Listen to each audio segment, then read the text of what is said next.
ছেলেমেয়েরা বাবাকে ফোন করে বলে বাবা আমরা আসতেছি। তারপর দেখেন বাবা দাঁড়িয়ে আছে ছেলেমেয়ের অপেক্ষায়। তারপর দেখেন তার বড় মেয়ে চলে আসে এবং আসার পর তাকে 1 মাইল টাকা দেয় বাবাকে। দেওয়ার পর সে রুমে চলে যায় এবং তারপর তার ছেলে চলে আসে এক এক করে এবং আসার পর সেও 1 মাইল টাকা দেয় এবং বাবা অনেক খুশি, ছেলেও অনেক খুশি, সে রুমে চলে যায়। তারপর দেখেন তার মেজো মেয়েও চলে আসে দৌড়ায় এসে, বাবা যে আমিও এসেছি। তখন বাবা বলে যে খুব ভালো লাগছে আমাকে যে তোমরা সবাই আসছো। তারপর দেখেন সেও টাকা দিয়ে সেও রুমে চলে যায়। কিন্তু বাবা এখনও অপেক্ষা করতে আছে, কারণ তার ছোট্ট মেয়ে, কলিজার টুকরা ছোট্ট মেয়ে এখন আসেনি। এখন আর ওই মেয়েটি সে অনেক গরিব, তাই বাবা ভাবতেছে যে মেয়েটা আসে কি না জানি না, চিন্তা করতেছে। তারপর দেখেন হঠাৎ দেখতে পায় যে তার বাবা, যে তার মেয়ে একটা দেয়ালের পিছে লুকায় লুকায় দেখতেছে। তখনই দৌড়ায় ডাক দিয়ে বলে যে মা তুমি এখানে দাঁড়াই কেন, তাড়াতাড়ি আসো, তোমার সব ভাই বোন আসছে। কিন্তু মেয়েটা যাইতে লজ্জা পাচ্ছে, কারণ সব ভাই বোন বাবাকে অনেকগুলো করে টাকা দিচ্ছে, তার কাছে টাকা নেই, কারণ সে অসহায় গরিব। তারপর দেখেন তার একটা শাকের ঝুড়ি ছিল, ওইটা বাবার হাতে দিল আর বাবা সেটা হাসি মুখে গ্রহণ করে নিল। তারপর দেখেন তার ব্যাগে হাত দিল, হাত দেওয়ার পর সামান্য কিছু টাকা, একটা নোট বাবাকে দেওয়ার চেষ্টা করতেছে, বাবা না করতেছে। তখন মেয়ে বলতেছে বাবা আমি গরিব, এই জন্য কি আমার কাছে টাকা, আমার কাছ থেকে টাকা নেবে না?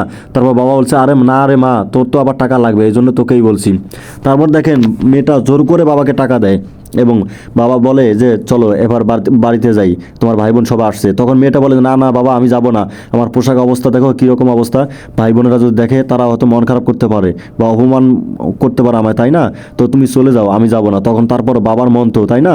বাবা দেখেন তারপরও জোর করে নিয়ে যায়, কারণ বাবা সব সন্তানকে সমানভাবেই দেখে, কিছু কিছু বাবা হয়তো না। তারপর দেখেন ভাই তার সেটা দেখতে পায় তার বোনদেরকে বলতেছে বোন দেখ আমার ছোটো বোন চলে আসছে, আমাদের কলেজের টুকরা চলে আসছে। তারপর তারা সবাই দৌড়া যায় এবং দৌড়ার পর গিয়ে তাকে জড়ায় ধরে এবং দেখেন সবাই অনেক খুশি, কিন্তু মেয়েটা অনেক কান্না করতেছে, মন খারাপ করে আছে। তারপর দেখেন তারা সবাই ব্যাগ থেকে টাকা বের করে ছোটো বোনকে দিতেছে এবং ছোটো বোন নানা বলতেছে যে না ভাই আমার টাকা লাগবে না, আপু আমার টাকা লাগবে না, আমি এমনিতে আলহামদুলিল্লাহ ভালো, তোমরা আমার কাছে আসছো, আমায় দেখে খুশি হচ্ছে, এটাই আমার কাছে অনেক কিছু। তারপর দেখেন তারা জোর করে টাকা দেয় এবং বাবাকে যে 3 ভাই বোন টাকা দিল, সেই টাকাগুলো বাবা সম্পূর্ণ তার মেয়ের হাতে তুলে দেয় যে মা তুই ভালো থাক, তাহলে আমরা ভালো থাকবো সবাই। কত সুন্দর সম্পর্ক, কত সুন্দর ফ্যামিলি, তাই না? ভালো লাগলে চ্যানেল সাবস্ক্রাইব করে দিবেন।